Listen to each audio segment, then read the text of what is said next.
Hello everyone. I'm here to do what's being called by a couple people that I noticed, the January tags. These are by A Stitch in Time, Stitching Panda, and this is Baker Girl. So let's start off with Stitch in Time's questions. The first one is, show us your favorite finish. Sorry, got a little further away than I thought, because I've tried this a couple times already. Anyways, this is my favorite finish. I stitched this between, it was like toward the end of 2010, 2011. I was just stitching the stitch. Didn't know how much was available out there at the time. Wasn't aware, but until I found the Thomas Kincaid's, I was already stitching on this. So I wanted to finish this before I started Snow White. During the time that I was stitching this, in January 2011, we found out that we had an ectopic pregnancy, and it sent me to the emergency room. That's how we found out. And so it was a very emotional roller coaster for a whole week. And there was no other way to remember this situation. Because we only knew about it for a week, so it seemed natural for me to turn this into a memorial pillow, which, believe it or not, with these little cute bears, it seems fitting. It's called, I just had it up, it's by Jane Lynn. It's called Goodnight Bears, I'm pretty sure. I forgot what it was called, but I had to look it up on Google a while back. But we finished it in some quilted fabric, or fabric for quilting, really. You can't really see it. It's got this really light motif there, or running through, and then these vines on the dark one, which kind of complement each other. And then the cording, which I did the first time I ever had a cording, which happened to match. I think my mother had that in her little stuff. But the kids sleep with it and cuddle with it, and I've been seen with it. So it sits on our couch. It's another way to kind of think about the situation every day. But that's why it's my favorite finish. I love all the birth records that I've done, and Snow White, which I know I haven't finished her, but this just means so much more to me right now. So show us your packs. So let me show you Snow White first. And I'm not disappointed with how Snow White looks at all. I can definitely see where I started, how things have changed. Like, there's a lot of cross country going on there. Because I don't know if you guys care, but this is how I stitched Snow White. I started in the middle, worked my way up, down through here, worked my way back up. Then I think I went all the way across, then I came up and down because, or no, I came up this way, and then I was going to do that. And I had a lot of problems with the filament, and so I said, we're going to go back down here. But, of course, the back, you can totally tell what the image is from the back. Which I appreciate that it just looks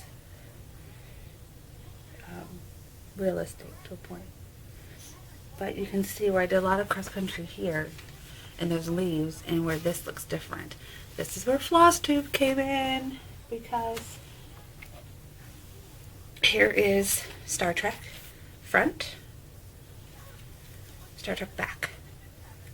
And really you can't see much of a difference from back to front, which made me really happy. And then Rose. You guys haven't seen Rose since she's finished, but I will probably put her more in a actual whip update. But she's got her beads and everything. Oh, I love it. See if you guys can see it a little bit better.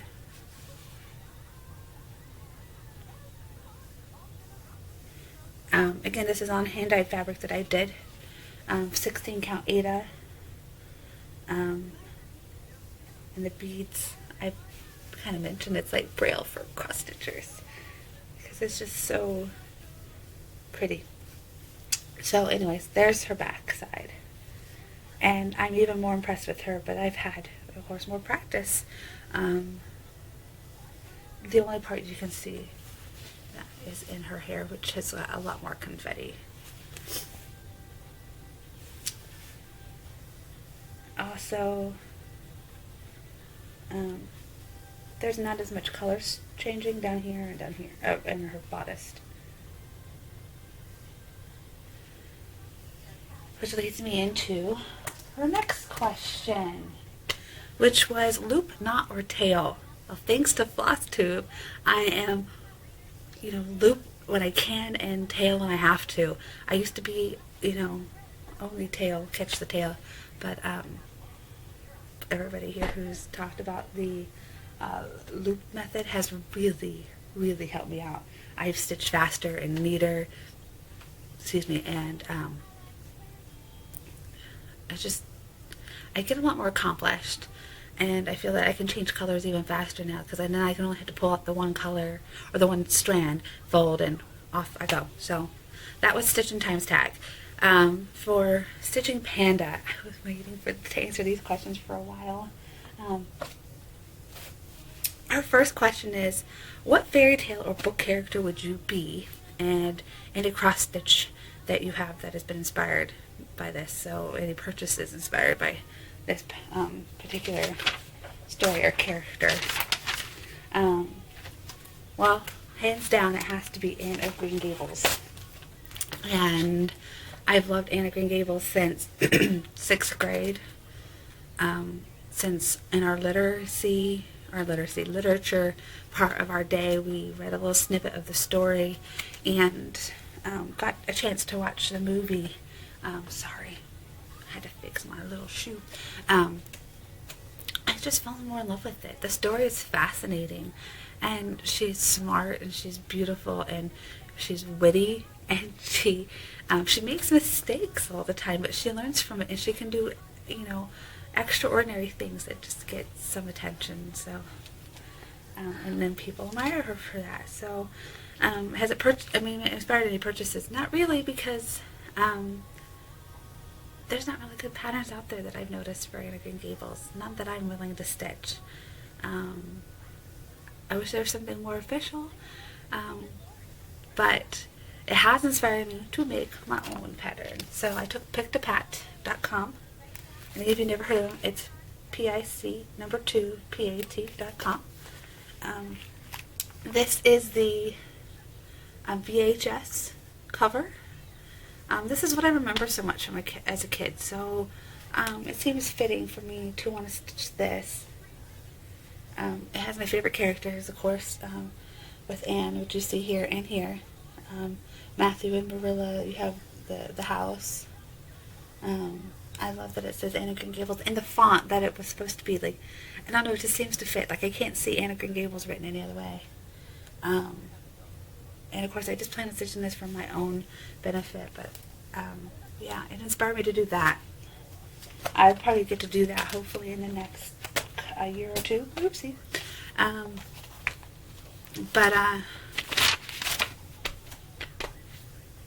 Yeah, I'm excited now about that one. Unique place that you have stitched. The only place that comes to mind that is really unique would be the emergency room. And I'm not talking the waiting room. I'm talking the patient's room. And it wasn't me as a patient, however. My sister went in with complications after her surgery where her kidneys were blasted for large kidney stones. And even at the time, the doctors weren't exactly sure why she was in there. They had run several running several different tests and imaging.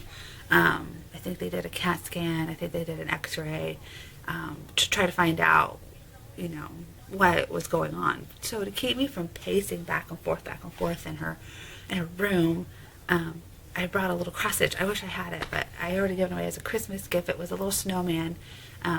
It's the image is on my Instagram, I believe, but my mother was sitting next to me, and I was stitching just to keep stationary because it was a little nerve-wracking at the time. She was in so much pain, she actually passed out for a moment, so she kind of scared us. So anyways, ER. Yeah, I would say that's a little unique.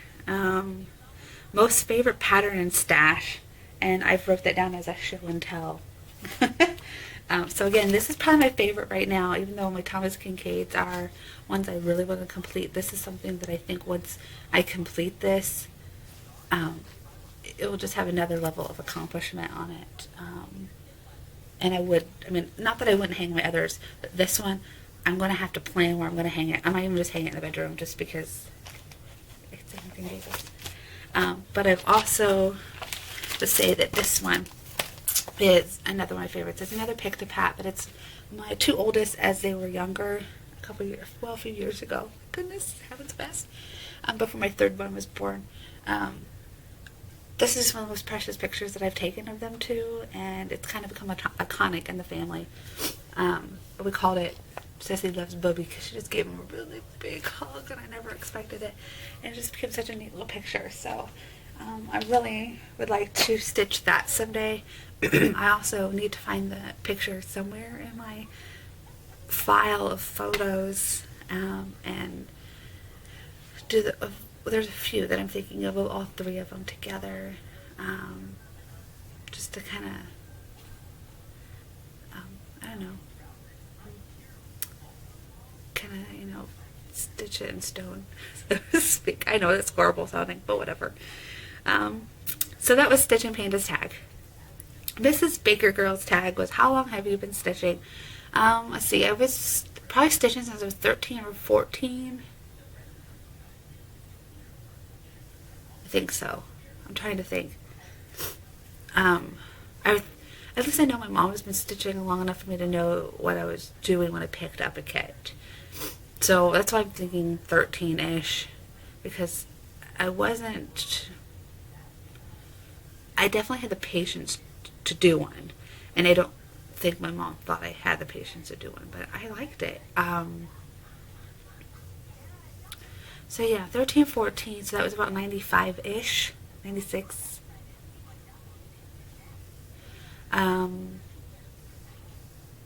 And I have, off and on, I wouldn't say that I never got bored of cross stitch. It's just other things become, my life got busy, middle school, high school. You don't have time to sit down and stitch all the time. But I would definitely have little things that I would stitch here and there.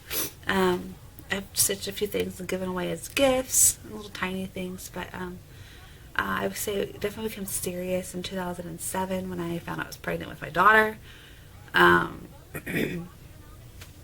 I knew from the moment we were pregnant, I knew I was going to stitch a birth record, and I searched and searched and searched until I found the one that I really wanted. And I even changed one of the colors on it because I refused to do one of the colors they had.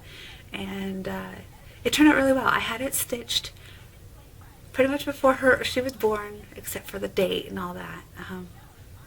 And that was when I became serious, that I knew that I wanted to stitch all the time. So then on out, I always had something I was working on. Now, I have been a little obsessed since 2011. Things got really, really serious. But I've been stitching for a while. Favorite tool for cross stitch?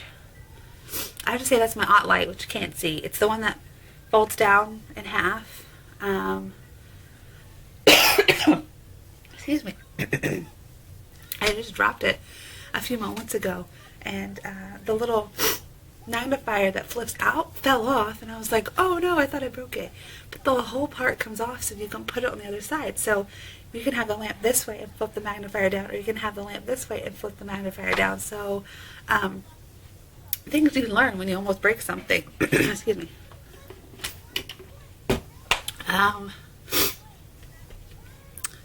And then I'm so sorry.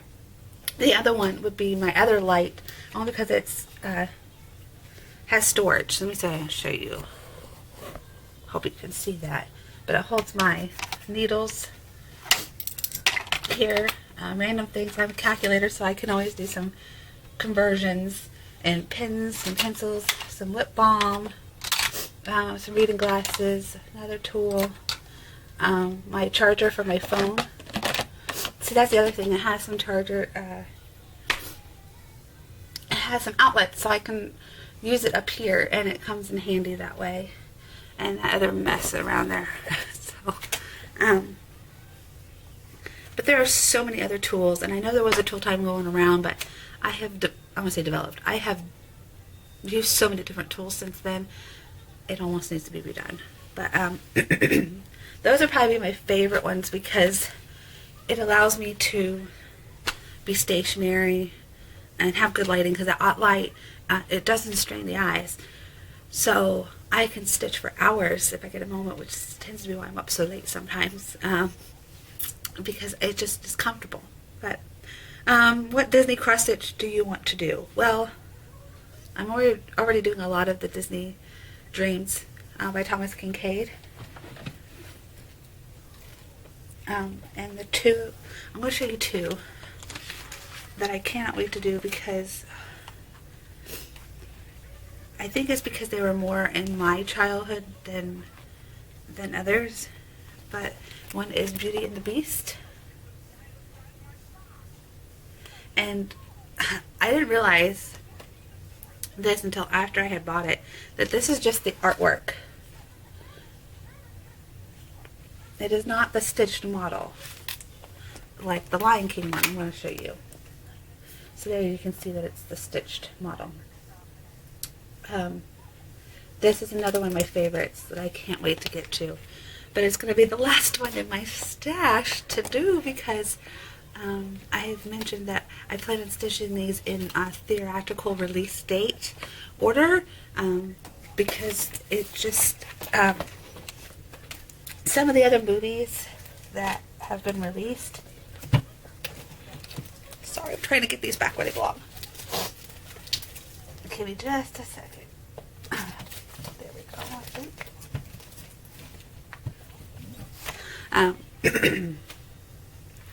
Some of the other movies like Pinocchio are not my favorite.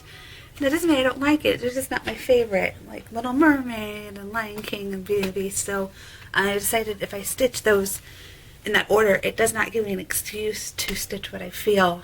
I can stitch that, get it done, so I can stitch another one. Because after that, I believe it's Fantasia that I get to stitch next. I don't own that yet. I'm just thinking I need to stitch one more before I buy another Thomas Kincaid. So, yeah. Favorite cross-stitch magazine or book? I can't just read one. There's more favorite than one. So let me show you the books that I have right now. I have some other books that I plan on destashing, so I'm not going to show you those because they're just not my favorite anymore. Because again, I didn't realize how much was out there. So as I'm finding more and more, my taste have become more refined on what I'm looking for in a book or a magazine. And this is one of the first ones that I want to show you. And I've seen a couple other people show this book, so I'm really happy to see everybody had this. Half Price Books had this for $7.99, I think is what I got it for. I told my husband I had to have it. What I like about it is it shows you model stitching for everything, as well as the pattern. Let me find you one that's really neat, real quick here. It's holidays, flowers. There's some alphabets in here, which I thought were really neat. Oh, now you're going to tell me I can't find my favorite page. Little borders. I really thought it was further back than this.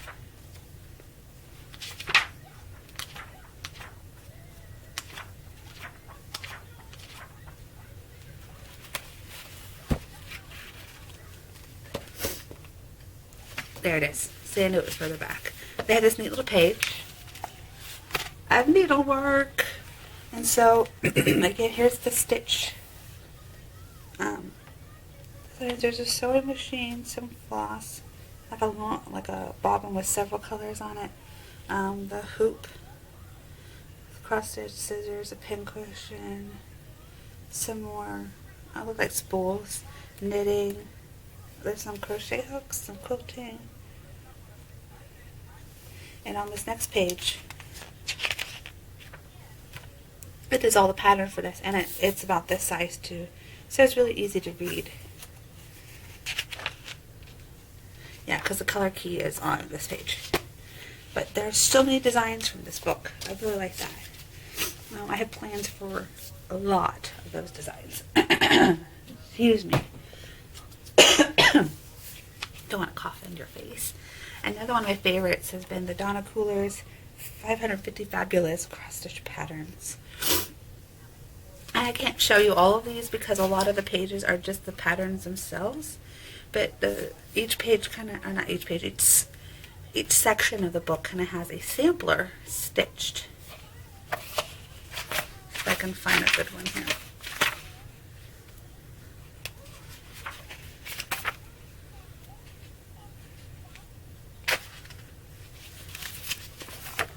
So there's, each page has that and more of these little designs. You can use them for cards. For instance, a sunflower I may have stitched from this book for someone. Here is this one.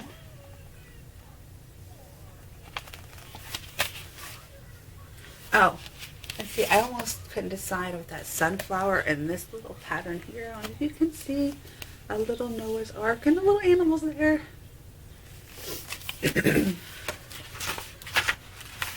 Some of them have words, some of them don't. This has little dollhouses, or kind of Victorian looking dollhouses, or just houses, I guess.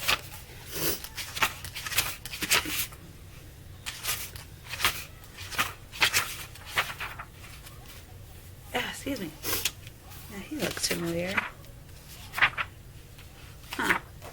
Makes me wonder. I'm going to look at another design why he looks so familiar. I think I'm toward the back of the book. So, lots of neat little designs in this book and easy to read. So, check this one out. Because again, it doesn't just cover one subject. There's got stuff for the whole year in here. But those are some of my favorite books. Magazines. I've gone totally UK on my magazines. Oh my goodness. So the first one I want to show you is the Cross Stitch Card Shop. This one's from the summer of last year. I liked it because of these dresses. Most of these designs are small, but